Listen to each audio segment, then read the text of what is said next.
स्वागत है आप सभी स्टूडेंट्स का आपकी अपनी YouTube चैनल सोनू की पाठशाला में। तो आज हम लोग यहाँ पे पढ़ने वाले हैं पॉलिटिकल साइंस पार्ट 2, ठीक है ना। पार्ट 2 का आप पढ़ेंगे, जो इस किताब का नाम है स्वतंत्र भारत में राजनीति। पार्ट 2, ठीक है ना। पार्ट 2 का आप पढ़ेंगे, जो इस किताब का नाम है स्वतंत्रता से राजनीति, ठीक है ना। स्वतंत्रता के समय से राजनीति। तो आप लोग किस बोर्ड, जो भी बोर्ड से हैं, यूपी बोर्ड हो, आप बिहार बोर्ड है, झारखंड बोर्ड क्यों ना हो, या फिर राजस्थान बोर्ड हो, कोई भी बोर्ड का क्यों ना हो छात्र हो, उसको एनसीईआरटी पढ़ने की बहुत जरूरत है। और उसका पहला चैप्टर है राष्ट्र निर्माण की चुनौती, ठीक है ना। तो अगर आप लोग यहाँ पे चैनल पे नए हैं तो सबसे पहले हमारे इस यूट्यूब चैनल, ठीक है ना, आपकी अपनी चैनल है सोनू की पाठशाला, इसको जाके सभी स्टूडेंट सब्सक्राइब करें, ठीक है ना। तो बिना समय के भाई देखिए हम लोग चलिए शुरू करते हैं, ठीक है। तो आज राष्ट्र निर्माण पढ़ रहे हैं, तो जानते हैं कि राष्ट्र निर्माण क्या होता है पहले, उससे पहले। लेकिन इस चैप्टर के अंतर्गत हम लोग जो है यहाँ पर डील करने वाले हैं, पहला राष्ट्र निर्माण का अर्थ, दूसरा राष्ट्र निर्माण की चुनौतियां, तीसरा राष्ट्र निर्माण की समस्याएं, विभाजन का कारण और परिणाम, द्विराज सिद्धांत, 1965 का युद्ध और ताशकंद समझौता, 1971 का युद्ध और शिमला समझौता, राज्यों का एकीकरण, राज्यों का पुनर्गठन और कश्मीर समस्या। इसके अलावा हम लोग कई सारे टॉपिक को यहाँ पर डील करने वाले हैं, है ना। तो चलिए देखिए, ये सारे टॉपिक हैं आपके कवर कर देंगे। और ध्यान से अगर जो भी छात्र हैं अच्छे से एक बार लेक्चर सुनते हैं, उसके जितने भी क्वेश्चंस हैं मन में, वो सारे क्वेश्चन जो है वो क्लियर हो जाएंगे, है ना। यहाँ पे जो भी क्वेश्चंस आपके ऑब्जेक्टिव हो सब्जेक्टिव हो, सारा समझ जाएंगे, ठीक है ना। तो चलिए उससे पहले यहाँ पर अब शुरुआत करते हैं। पहले समझने की जरूरत है स्टूडेंट्स कि राष्ट्र निर्माण किसे कहते हैं, ठीक है ना। देखो राष्ट्र निर्माण का क्या अर्थ होता है। तो एक टाइम था, ऐसा सीन था कि भारत का एक बहुत बड़ा हिस्सा हुआ करता था, भारत बहुत बड़ा देश हुआ करता था। लेकिन आज हमारे पास सिर्फ और सिर्फ एक हिस्सा बचा हुआ है ना, इसके कई टुकड़े हुए और अंततः हमें एक भारत देखने को मिला है, ठीक है ना। तो उससे पहले समझना है कि राष्ट्र निर्माण क्या होता है। तो बिखरे प्रांतों या क्षेत्रों का, ठीक है ना, कि बिखरे प्रांतों या क्षेत्रों का एक ऐसा संगठन बनाना है जहां सभी नागरिकों को समान सामाजिक, आर्थिक और सामाजिक न्याय प्राप्त हो सके। मतलब ये है कि उस समय हमारा जो भारत था ये कई सारे टुकड़ों में विभाजित हो चुका था, ये ना कई सारे टुकड़ों में विभाजित हो चुका था। तो भारत राष्ट्र निर्माण करने का यही आशय था कि भारत के जितने से राज्य जो थे ना, इतने सारे राज्य थे, इतने सारे इसके टुकड़े हुआ करता था। तो ये सारे जो टुकड़ा था इसको क्या करना, एक करना, एकत्रित करना, ठीक है ना। और एक करके जितने भी नागरिक हैं इन सभी नागरिकों को क्या देना, समान 3 प्रकार के अधिकार देना था। वो कौन कौन अधिकार था, वो ये अधिकार था कि एक था हमारा यहाँ पे कैसा अधिकार, सामाजिक अधिकार, आर्थिक अधिकार और राजनीतिक अधिकार। यानी कि सभी व्यक्तियों को एकत्रित करके इकट्ठा करना और सभी व्यक्तियों को क्या देना, आर्थिक, सामाजिक और राजनीतिक अधिकार देना। इसी को हम लोग क्या कहेंगे, राष्ट्र निर्माण कहेंगे। तो पहला क्वेश्चन आपका यहाँ पे सोल्व हो जाता है। तो राष्ट्र निर्माण हम लोग समझ गए। अब राष्ट्र निर्माण के बाद की जो चीजें आता है वो देखते हैं हम लोग यहाँ पे, ठीक है ना। अब देखिए राष्ट्र निर्माण के बाद की समस्या क्या होता है। अब समझो कि राष्ट्र निर्माण, भारत का विभाजन कैसे होता है, भारत का विभाजन पहले कैसे होता है। तो ये हमारा ना इस समय जो था, ये आपको मैप दिख रहा है, ये हमारा अखंड भारत था। अखंड भारत उसको कहते हैं कि जिसके भारत के एक भी टुकड़े ना हो, वो सभी क्या है, अखंड भारत थे। तो ये अभी देखो जितना पीला वाला हिस्सा दिख रहा है, तो 1893 में क्या होता है, यहाँ पे डुरंड रेखा खींचकर भारत और पाकिस्तान, भारत और अफगानिस्तान को अलग कर दिया जाता है। तो एक सवाल आपसे पूछ सकता है स्टूडेंट कि ये डुरंड रेखा जो है ना, कि वर्तमान में किसको अलग करती है। तो वर्तमान में देखिए ध्यान से, ये अफगानिस्तान है और ये वाला जो हिस्सा है वो पाकिस्तान है। तो वर्तमान में डुरंड रेखा किसको अलग करती है, तो अफगानिस्तान और पाकिस्तान को अलग करती है, ठीक है ना। लेकिन पूछे कि आजादी से पहले डुरंड रेखा किसको अलग करती थी, तो आप इसका जवाब बिल्कुल आसानी से दे सकते हैं, कह सकते हैं कि ये किसको अलग करता था, भारत और अफगानिस्तान को अलग करता है, ठीक है। ये पहला देश था कि जो भारत से क्या हो गया, अलग हो गया। अब को अलग करती है वर्तमान में, अफगानिस्तान और पाकिस्तान को अलग करती है, ठीक है ना।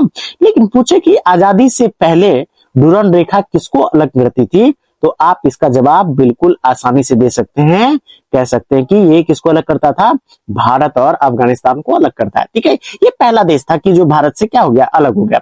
अब दूसरा देश क्या था कि बर्मा, ठीक है ना, जिसको आज हम लोग म्यांमार के नाम से भी जानते हैं, म्यांमार के नाम से।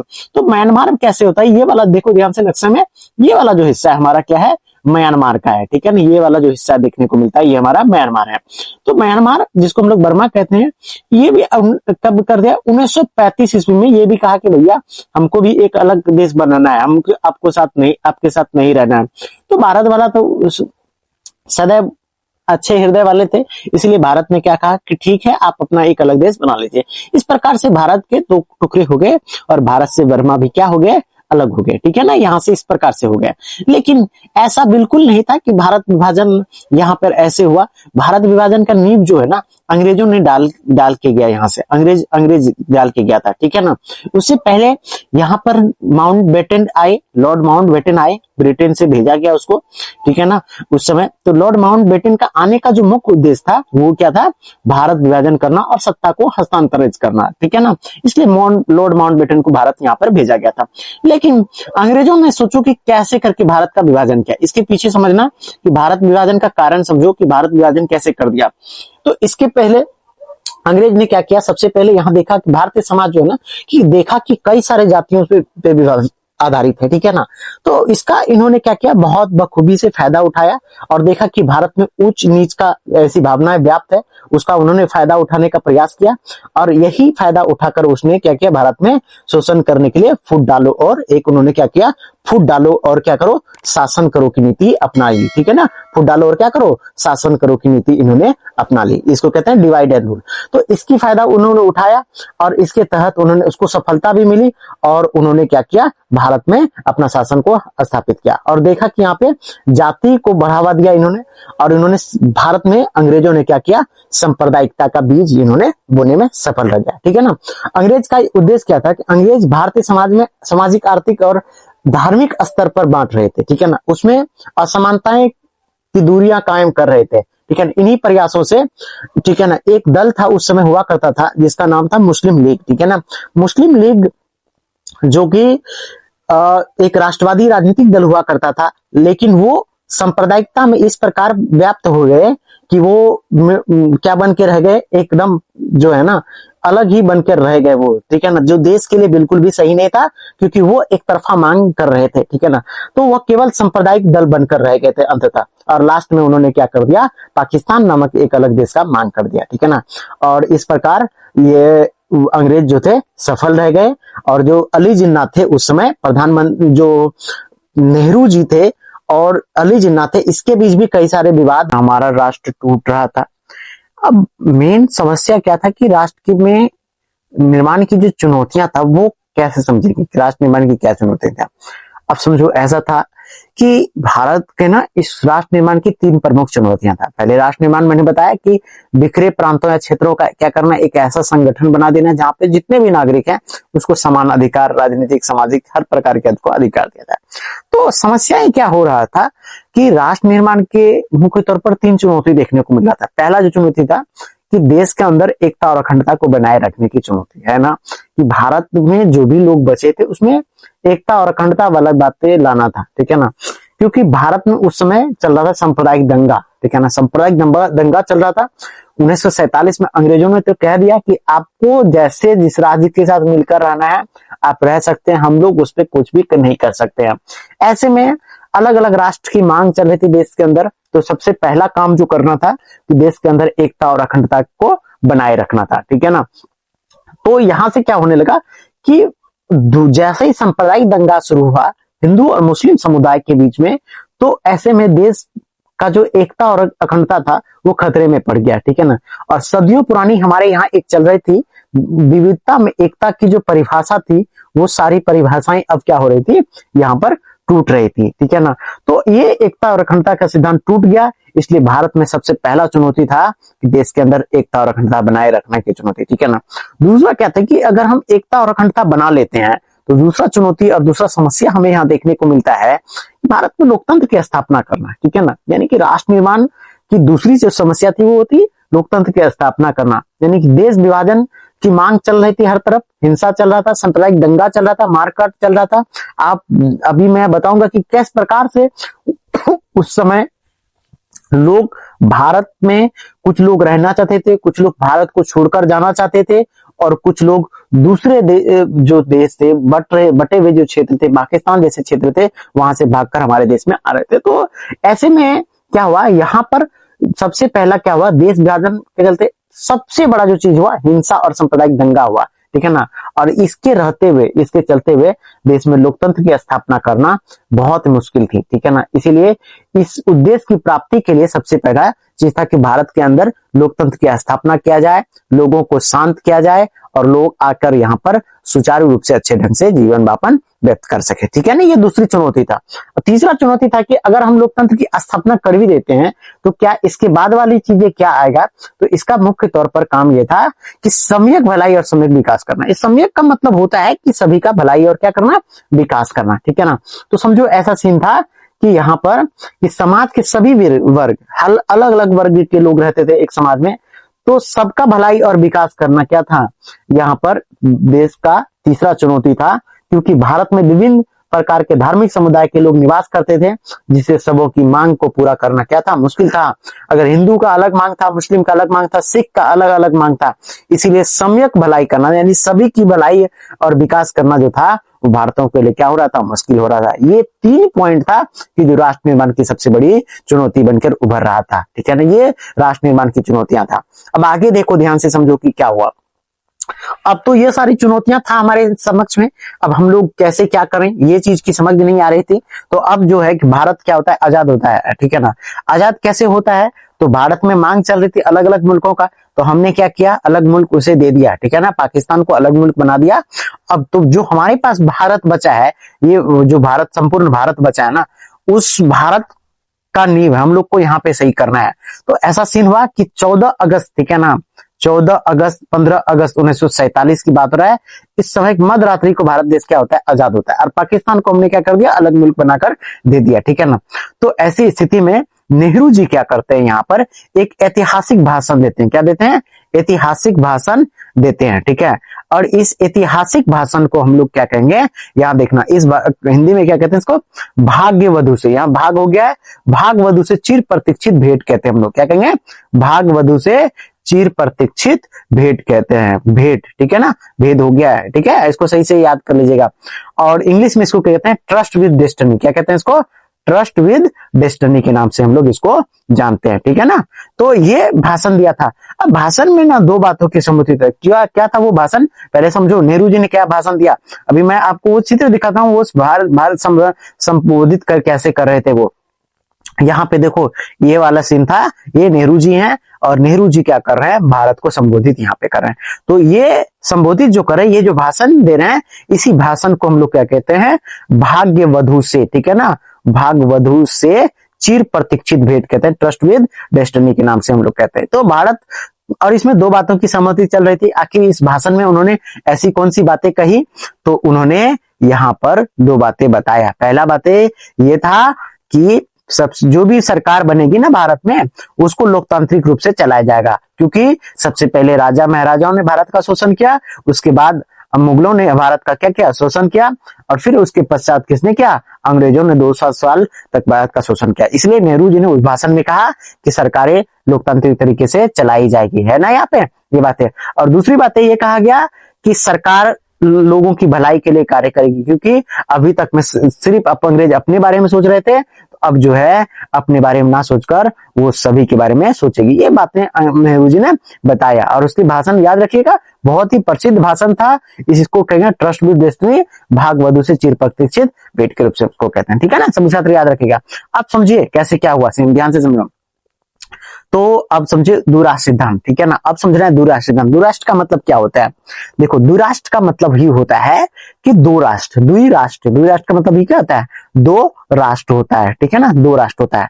अब समझो दूराष्ट्र सिद्धांत तो कह रहा है कि एक ऐसा मत या एक ऐसा सिद्धांत जो किसी भी राष्ट्र को कितने भागों में विभाजित करता हो, 2 भागों में विभाजित करता हो, उसे ही दूराष्ट्र सिद्धांत कहते हैं, ठीक है ना।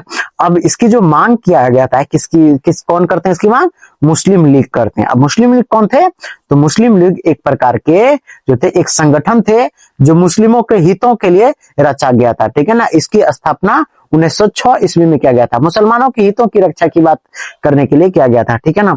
इस व्यक्ति ने क्या किया, मुस्लिम लीग ने अगुवाई किया, किसको किया, अली जिन्ना को किया। वही अली जिन्ना जो महात्मा गांधी के प्रिय मित्र थे, और उसको कहा कि आप अगले नए राष्ट्र का मांग कीजिए, क्योंकि भारत तब इन्होंने क्या किया, एक अलग मुल्क की मांग किया।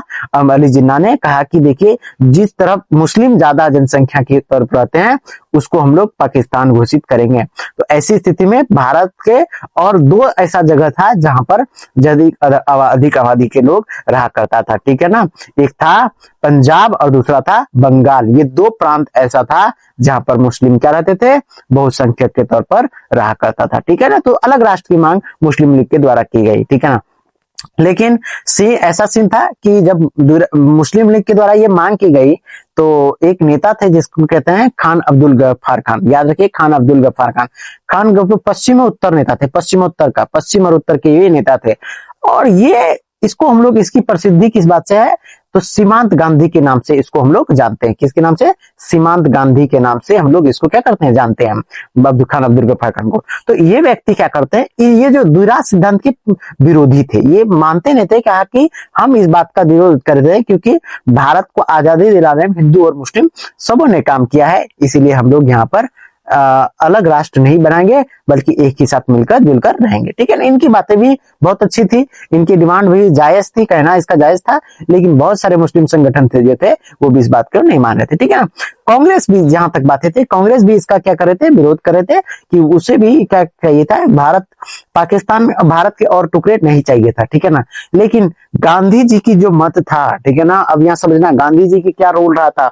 गांधी जी कभी भी नहीं चाहते थे भारत की और भी टुकड़े हो, क्योंकि पहले भी इसके कई टुकड़े हो चुके थे, कई टुकड़े हो ही चुके थे, ठीक है ना। दो टुकड़े मैंने बताया ना, एक आपका अफगानिस्तान, दूसरा वर्मा, वो पहले ऐसा अलग हो चुका था। लेकिन महात्मा गांधी ने इसीलिए क्या किया, उन्होंने आमरण अनशन रख दिया। आमरण क्या कर दिया, अनशन रख दिया। और इस अनशन के बाद महात्मा गांधी कहा कि अब अगर विभाजन होगा तो मेरे मौत के बाद होगा। लेकिन अंततः मुस्लिम लीग और जो भी मुस्लिम संगठन के नेता थे उनके मांगों के समक्ष में महात्मा गांधी को झुकना पड़ा और भारत के यहाँ पर क्या हो गए, दो टुकड़े होने को भी हो गए, ठीक है ना। आप समझो कैसे वो भारत के दो टुकड़े हो गए। तो ऐसा दो इलाका जो था यहाँ पर, यहाँ पे मुस्लिम क्या थे, बहुसंख्यक के तौर पर था। ये ध्यान देना, ये वाला जो क्षेत्र था यहाँ पे, ये ठीक है ना, ये पंजाब का क्षेत्र था, यहाँ मुस्लिम ज्यादा थे। और दूसरा जो हिस्सा था वो ये हिस्सा कहाँ पे था, ये वाला हिस्सा था। ये दो जगह ऐसा जगह था जहां मुस्लिम लीग क्या थे, बहुसंख्यक के तौर पर शामिल थे, ठीक है ना। ये दो वाला हिस्सा, ये दोनों हिस्सा। तो ऐसी स्थिति में जहां मुस्लिम अधिक थे, ऐसे में यहाँ पर क्या हुआ, ये मुख्य तौर पर विभाजन करना ही जरूरी था। और ये दो क्षेत्र कौन सा था, बंगाल और क्या था, पंजाब का था। ये बंगाल और क्या था, पंजाब का था। ये पंजाब वाला था और ये क्या था, बंगाल का क्षेत्र था। यहाँ दो एरिया था, यहाँ पर मुस्लिम की संख्या ज्यादा था। तो अंततः विभाजन हो गया। यहाँ पे विभाजन के लिए क्या हुआ, तब जाकर भारत को क्या किया, और भी दो मुल्कों में विभाजित करना पड़ गया यहाँ पर, ठीक है ना। अब ये दो मुल्क कौन सा बना यहाँ पर, तो समझो यहाँ पे दो मुल्क कौन कौन सा बना, क्योंकि मैंने कहा कि ये दो एरिया ऐसा था जहां पे मुसलमानों की संख्या क्या था, अधिक था, ठीक है ना। ये दो एरिया ऐसा था। तो लास्ट में तो इधर जो था कि ये किस क्षेत्र में आता है, ये पश्चिम में आता है। किधर में आता है, पश्चिम क्षेत्र में आता है। और इधर वाला जो क्षेत्र था वो किस में आता है, पूर्व में आता है। इसलिए भारत के और दो टुकड़े हुए, एक जो पूर्व में थे पूर्वी पाकिस्तान के नाम से इसको जाना गया। पूर्व में कौन थे, बंगाल थे, ठीक है ना। इसलिए ये क्या हो गया, बंगाल थे। आगे आपको बताएंगे कि बंगाल जो पूर्वी पाकिस्तान थे किस प्रकार बांग्लादेश के रूप में निरंकित हो गया, परिवर्तित हो गया। और दूसरा चीज, विभाजन में दो राज्य प्रभावित था। इधर पश्चिम में पंजाब थे, तो आधा पंजाब जो था यहाँ पर, आधा जो पंजाब था, आधा पंजाब किसके पास चला गया, पाकिस्तान के पास चला गया, ठीक है ना, यहाँ पे। और आधा बंगाल किसके पास चला गया, तो वो चल गया पूर्वी पाकिस्तान में चला गया, ठीक है ना। आपसे पूछेगा तो हमारे पास जो बंगाल बच गया ना, वो बच गया पश्चिम वाला, इसलिए हम लोग इसको क्या कर दिए, पश्चिम बंगाल कह दिया। और पंजाब के भी दो टुकड़े हो गए, एक पंजाब चले गए पूर्वी पश्चिमी पाकिस्तान में, और एक पंजाब हमारे पास बच गया। तो हमारे पास जो पंजाब बचा, तो ये एरिया क्या कहलाए, पश्चिम की, इधर पूर्व की ओर हम लोग इधर अगर बढ़ते हैं, ठीक है ना, ये वाला एरिया अगर हम थोड़ा सा इधर से देखो ध्यान से स्टूडेंट, इस वाले एरिया से इधर बढ़ेंगे तो पूर्व की ओर होगा। तो इधर जो हमारे पास पंजाब बचा, तो उसको हम लोग पूर्वी पंजाब के नाम से हम लोग जानते हैं। हमारे पास पूर्वी पंजाब बचा, और इधर से ध्यान से समझो, ये वाला जो एरिया था, ये वाला जो एरिया था यहाँ पर, ठीक है ना, ये वाला जो एरिया था, इस वाले एरिया में इधर चलेंगे, मैंने कहा कि इधर बढ़ो तो पूर्व की ओर, तो पूर्वी बंगाल उसके पास चला गया। हमारे पास जो यहाँ बंगाल बचा, इसको हम लोग पश्चिमी बंगाल के रूप में कहते हैं, ठीक है ना। तो इस प्रकार से दो प्रकार का विभाजन हो गया, पूर्वी पाकिस्तान और पूर्वी पश्चिमी पाकिस्तान। और ये विभाजन कब हुआ, 14 अगस्त 1947 को हुआ। इसीलिए पाकिस्तान वाले 14 अगस्त को स्वतंत्रता दिवस के रूप में मनाते हैं। और हम लोग कब मनाते हैं, आप कमेंट सेक्शन में एक बार जरूर बताएं, ठीक है ना। तो ये बताने की जरूरत नहीं है कि आप सब हमारे चैनल को सब्सक्राइब करिए, ये आपकी अपनी पाठशाला है, सोनू की पाठशाला, इसको जाकर एक बार जरूर सब्सक्राइब करें, ताकि हम लोग जो है ना मेहनत करते हैं तो सिर्फ आपके लिए करते हैं। आई होप कि आप हमारी बातों को समझ रहे होंगे, आपको कंटेंट अच्छा लग रहा होगा। आप समझो कि जब विभाजन हो गया, इसका परिणाम क्या हुआ, इसका परिणाम क्या हुआ, समझना, ये सारे परिणाम देखने को मिला। तो सबसे पहले परिणाम क्या देखने को मिलता है कि हिंदू और मुस्लिम की संप्रदाय के लिए जो दंगा हुआ है, मतलब भीषण दंगा हुआ। कहां दंगा हुआ, तो ये दो एरिया, मैंने क्या कहा कि इस दो क्षेत्र में जो है मुस्लिम बहुसंख्यक के रूप में था। एक था क्या, कहां पे था, इस एरिया में था, ठीक है ना। और ये एरिया कौन सा था, पंजाब का एरिया था। और ये वाला जो एरिया था वो बंगाल का एरिया था। यहाँ मुस्लिम, ऐसा नहीं कि सारा मुस्लिम यहीं पे था, लेकिन बहुत संख्यक के तौर पर यहीं पे था। यहाँ पे हिंदू और मुस्लिम के बीच क्या हुआ, सांप्रदायिक दंगा हुआ यहाँ पे, ठीक है ना। तो ये एक पहला कारण यहाँ पे हो गया। अब दूसरा समझो कि दूसरा क्या हुआ, दोनों संप्रदाय जो कि भारत की स्वतंत्रता लड़ाई में दोनों संप्रदाय ने बहुत ही महत्वपूर्ण भूमिका निभाया, और दोनों का कहना था कि हम लोग मिलजुल कर आजादी लड़े तो मिलजुल कर साथ रहेंगे। अब दोनों के बीच सांप्रदायिक भावना का विकास हो गया। सांप्रदायिक भावना क्या होता है, अपने धर्म को उच्च मानना, दूसरे धर्म को तुच्छ मानने की प्रक्रिया को हम लोग सांप्रदायिक भावना कहते हैं, और ऐसी भावना रखने वाले को सांप्रदायिकता कहते हैं। तो ये सांप्रदायिक भावना का क्या हो गया, विकास हो गया।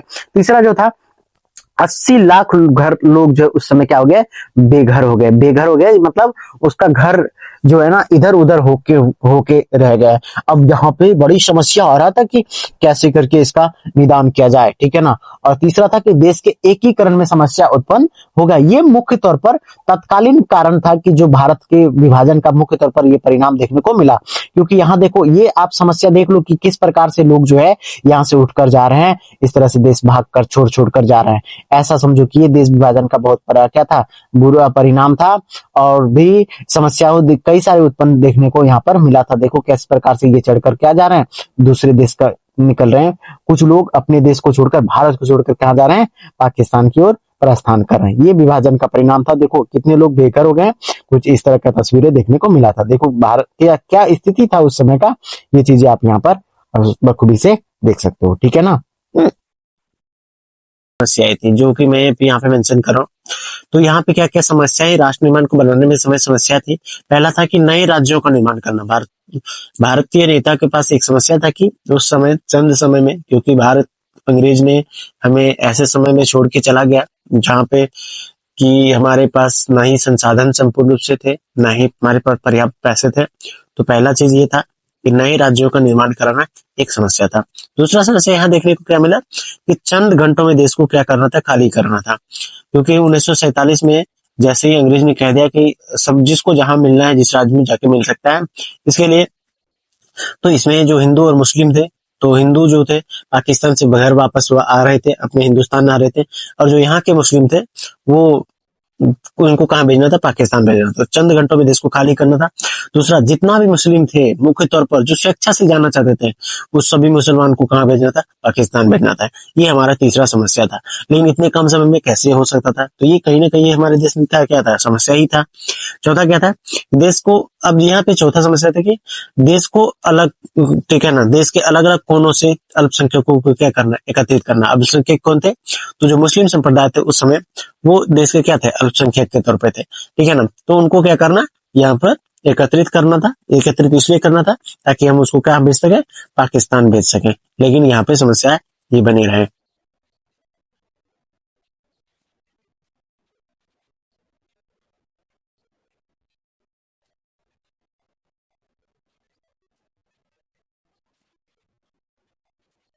तो अब चलो ये तो हो गया।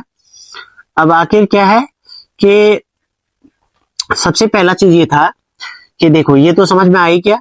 अब आगे करना क्या है कि राज्यों का निर्माण करना है। तो इसके लिए सबसे पहले देखा गया कि देखो भारत तो विभाजन हो ही गया था, लेकिन भारत के अंदर जो राज्य थे अभी भी वो एक एकत्रित नहीं थे, अर्थात इकट्ठे नहीं थे, क्योंकि सभी जगहों पर अलग अलग लोग अब शासन स्थापित कर रहे थे। तो मुख्य तौर पर भारत की जो भूमि थी, दो प्रकार की भूमि थी। एक पहला जो था भारत का संपूर्ण जो क्षेत्र था, एक था देशी रियासत या देशी राजवाड़ा था, जिसको प्रिंसली स्टेट कहा गया था। ठीक है ना, ये कहा गया प्रिंसली स्टेट कहा गया था। और दूसरा जो हिस्सा था वो था ब्रिटिश प्रांत था। ठीक है ना, ब्रिटिश प्रांत किसको हम लोग कहेंगे, तो देखो बाबू वो जहां पर अंग्रेज स्वयं शासन करता था उसको ब्रिटिश प्रांत कहते हैं, और जहां पर देश के लोग स्वयं शासन करता था ना, जहां अंग्रेज शासन नहीं करता था बल्कि किसी लोगों को दे दिया था शासन करने के लिए, ऐसी जगह को देशी रियासत या देशी रजवाड़ा कहते हैं, प्रिंसली स्टेट कहते हैं। तो दो प्रकार का नजारा था। तो ऐसी स्थिति में देखो ये मैप है, इस मैप में आप अगर ध्यान से देखोगे जो येलो कलर का है ना, ये भाई साहब यही जो है येलो कलर का जितना जो हिस्सा है वो ही है देशी रियासत है। इसको हम लोग क्या कहेंगे, देशी रियासत हम लोग कहते हैं। ठीक है ना, यहाँ पर स्वयं भारत के लोग ही शासन किया करते थे और अंग्रेजों को कर वसूल कर दिया करते थे। और जहां अंग्रेज स्वयं शासन करते थे वो क्षेत्र थे व्हाइट वाला क्षेत्र था। ये व्हाइट वाला जो क्षेत्र है इसको हम लोग कहते हैं ब्रिटिश प्रांत कहते हैं। अंग्रेज ब्रिटिश प्रांत पर स्वयं ही शासन करते थे, स्वयं कर वसूल किया करते थे। ठीक है, तो ऐसी स्थिति में देखो भारत के कितने खंड विभाजित थे, इतना खंडों में विभाजित था भारत।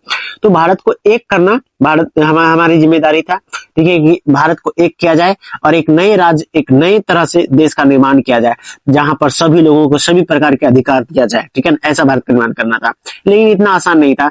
तो राज्यों का एकीकरण की जो संपूर्ण जिम्मेदारी था वो दिया गया था सरदार वल्लभ भाई पटेल को दिया गया था। ठीक है ना, ये सरदार वल्लभ भाई पटेल को दिया गया था और कहा गया था कि भारत का जो संपूर्ण क्षेत्र था, संपूर्ण क्षेत्र में इसमें जो प्रिंसली स्टेट था मुख्य तौर पर उसको मिलाना था। प्रिंसली स्टेट की संख्या था 562 था। कितना था, 562 क्षेत्र था, प्रिंसली स्टेट था यहाँ पर। तो अब इन क्षेत्रों को मिलाकर क्या करना था, एक देश का निर्माण करना था और इसकी जिम्मेदारी दिया गया था किसको, सरदार वल्लभ भाई पटेल को दिया गया था।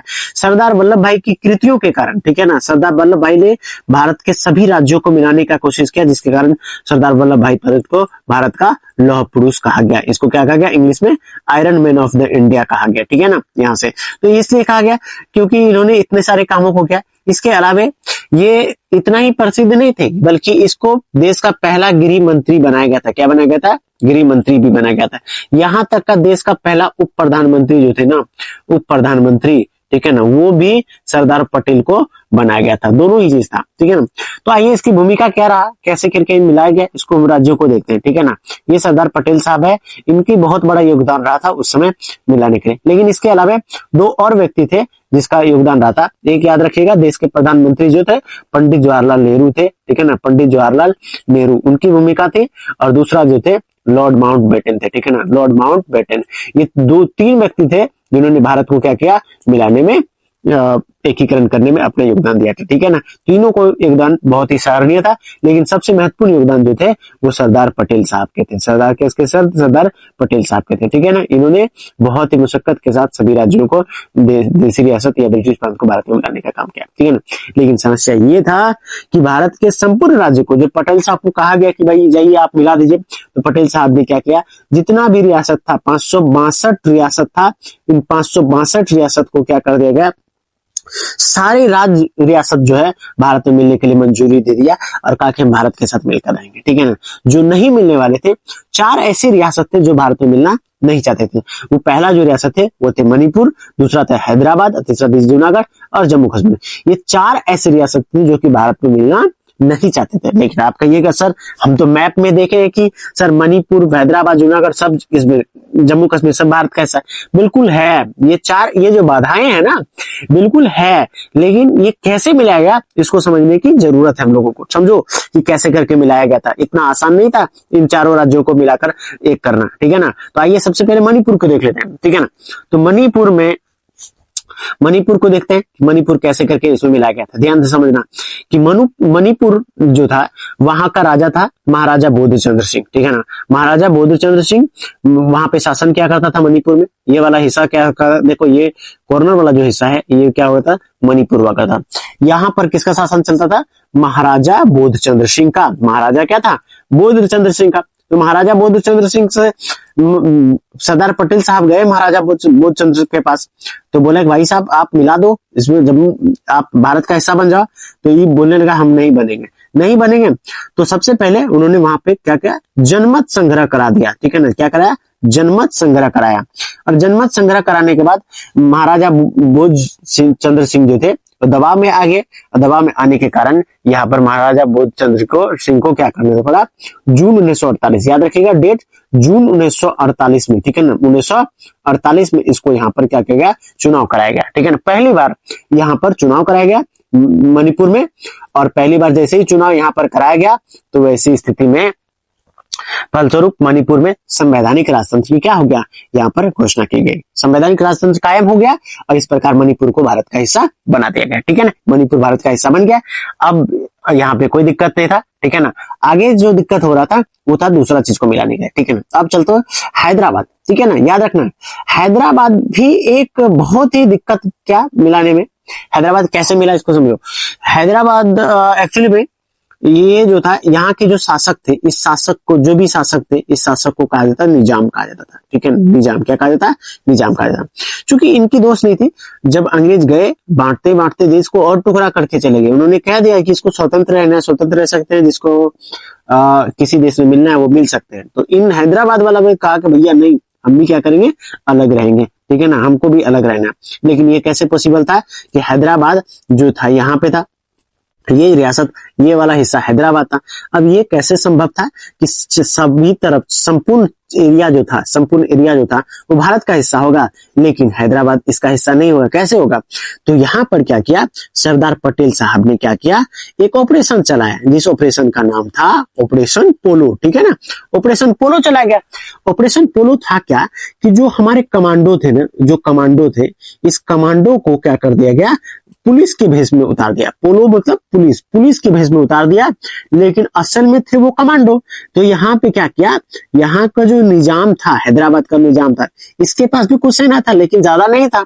तो इन्होंने क्या किया, कमांडो को चारों तरफ से ऐसे करके चारों तरफ से क्या किया, हैदराबाद को घेर दिया।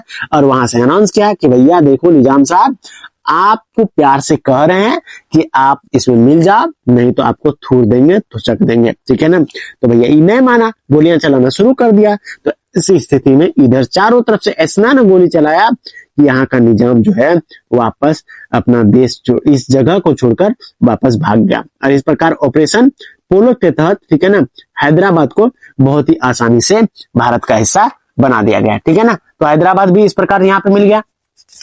लेकिन दिक्कत क्या आ रहा था बाबू, किसको मिलाने में। और ये डेट याद रखिएगा, नवंबर 1947 था। क्या था, नवंबर 1947 था। अब आगे देखो कैसे करके दिक्कत हो गया। अभी आगे दिक्कत क्या था कि अब मिलाना था किसको, जूनागढ़ को। देखो जूनागढ़ कहाँ स्थित है, जूनागढ़ देखो मैं मैप में दिखा देता हूँ जूनागढ़ कहाँ स्थित है। तो जूनागढ़ जो है ना, वो एक्चुअली में उस समय किसका हिस्सा हुआ करता था, ये इस तरह से सिंध प्रांत का, इस गुजरात का हिस्सा हुआ करता था। ये यहाँ पे गुजरात देखो, यहाँ पे ये वाला हिस्सा, यहाँ पे क्या था, गुजरात। इसी गुजरात में क्या था, यहाँ पर जूनागढ़ था। क्या था, जूनागढ़ था, ठीक है ना। अब जूनागढ़ में भी एक मुस्लिम निजाम का शासक था। यहाँ पे भी कौन रहा करता था, निजाम रहा करता था।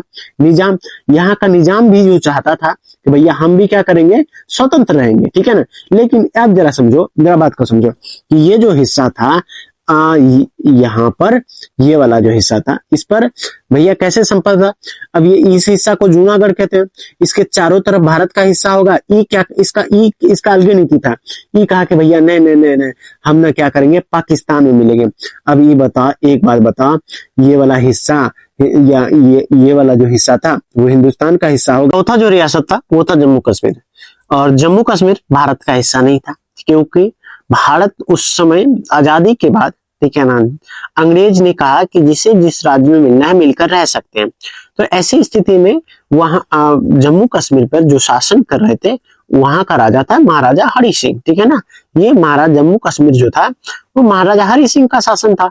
तो महाराजा हरि सिंह ने कहा कि भैया हमको ना अलग देश बनाना है। महाराजा हरि सिंह क्या सोचा कि हमको ये क्या करना है, स्वतंत्र देश बनाना है, ठीक है। तो भारत वाला भी कहा कि ठीक है, आपको ऐसा लगता है तो आप एक क्या कर सकते हैं, अलग देश का निर्माण कर सकते हैं। भारत में कुछ नहीं कहा इस प्रकार से। तो ऐसे में, लेकिन हाँ, ये तो कह दिया है भारत वाला कि हम कुछ नहीं करेंगे, लेकिन इस तरह से पाकिस्तान ने क्या किया, उसी दिन 1947 में उन्होंने क्या किया, धीरे धीरे करके अपनी घुसपैठियों को कहां भेज दिया, जम्मू कश्मीर भेज दिया। और जम्मू कश्मीर के संपूर्ण एरिया को, ठीक है ना, किसको घेर लिया, पाकिस्तान के सैनिकों ने या घुसपैठियों ने घेर लिया। तो ऐसे में घेर लिया। तो अब राजा हरि सिंह के पास इतनी भी सेनाएं नहीं था कि पाकिस्तान के साथ युद्ध करके वहां की सेनाओं को भगा सके, ठीक है ना। तो अब इन्होंने क्या किया, जम्मू कश्मीर से राजा महाराजा जो हरि सिंह थे वो भागकर कहां आए, दिल्ली आ गए। दिल्ली में किसके पास, पंडित नेहरू के पास आए, पंडित नेहरू के पास आए, ठीक है ना। और नेहरू के पास आने के बाद इन्होंने कहा कि भैया हमको बचा लो, हमको बचा लो, क्योंकि पाकिस्तान के संपूर्ण जो सेना था वो कहां आ चुका था, जम्मू कश्मीर के क्षेत्र पर आ चुका था, ठीक है, ऐसा कहा। लेकिन पंडित नेहरू कहा कि जाइए सरदार पटेल के पास। तो कहा कि सरदार पटेल साहब कहा कि हम पहले बोल रहे थे कि आपको भारत का हिस्सा बन जाओ, लेकिन आपको नहीं बनना था, आपको क्या बनना था, अलग देश बनाना था। तो भारत को ऐसा कह दिया। जब ऐसे कहा तो ठीक है, तोरा पकड़ के कूच रहा है ना, कुटवा, तुम मार खाओ, मार खा लो तुम। तो ऐसा जब उन्होंने कह दिया तो गुस्सा हो गया। मैं नेहरू जी कहता नहीं नहीं नहीं पटेल साहब ऐसा बिल्कुल मत कीजिए, और जाइए एक बार देख लीजिए। कहा कि पटेल साहब बात तो सही है, हम तुमको बचाएंगे जरूर, ठीक है ना, लेकिन उसके लिए एक शर्त है। बोला, तब महाराजा हरि सिंह कहता है कौन सा शर्त है, कहता है देखो शर्त इतना सा ही है कि सबसे पहले आपको एक दस्तावेज पर हस्ताक्षर करना पड़ेगा। और वो दस्तावेज कौन सा था, उसका नाम था सहमति पत्र। क्या नाम था, सहमति पत्र। यह था, क्या नाम था, सहमति पत्र, या फिर इसी को क्या कहा गया, विलय पत्र कहा गया, ठीक है ना। सहमति पत्र, जिसको इंग्लिश में कहा गया instrument of accession, instrument of accession, instrument of क्या कहा गया, एक्सेशन कहा गया, ठीक है ना, एक्सेशन। तो इस पर हस्ताक्षर कीजिए, फिर हम आपको बचा लेंगे। तो महाराजा हरि सिंह ने क्या कहा, लिखित तौर पर दिया हमको। और वो डेट कौन सा था बाबू, 26 अक्टूबर 1947। 26 अक्टूबर 1947 को महाराजा हरि सिंह ने क्या किया, सहमति पत्र या विलय पत्र पर हस्ताक्षर किया।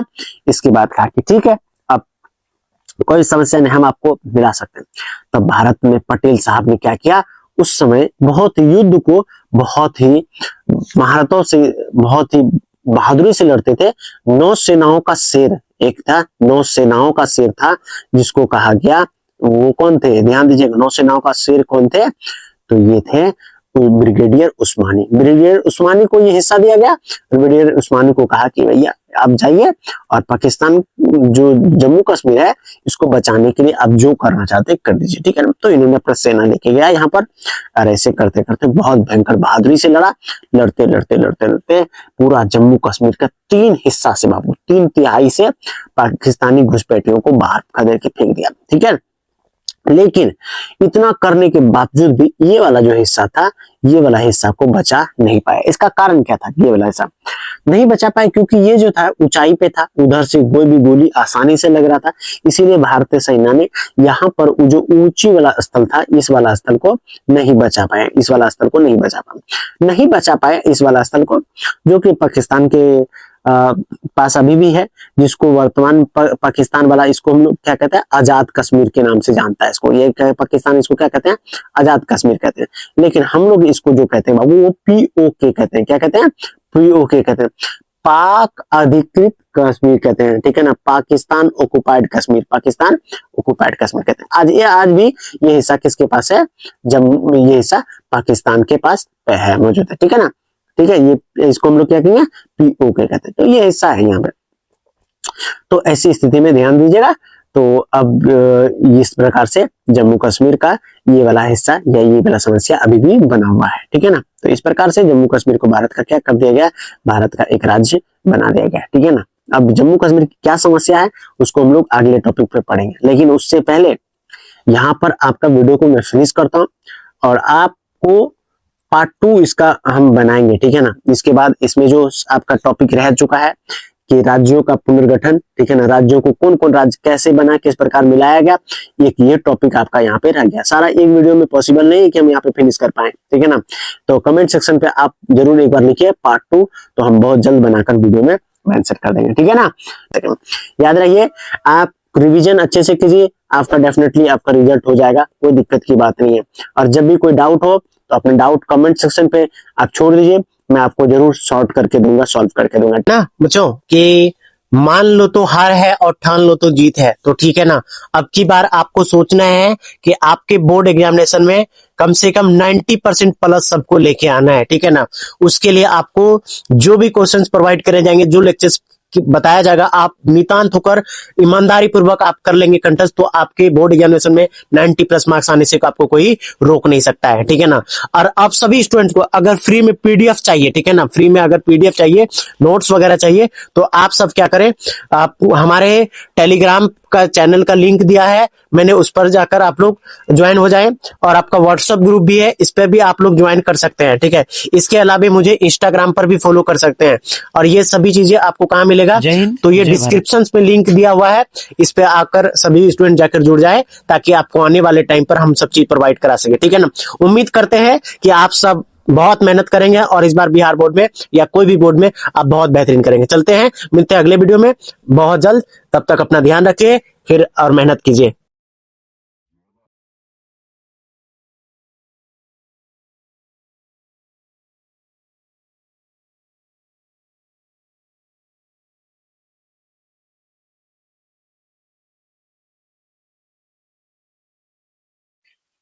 जय हिंद, जय भारत।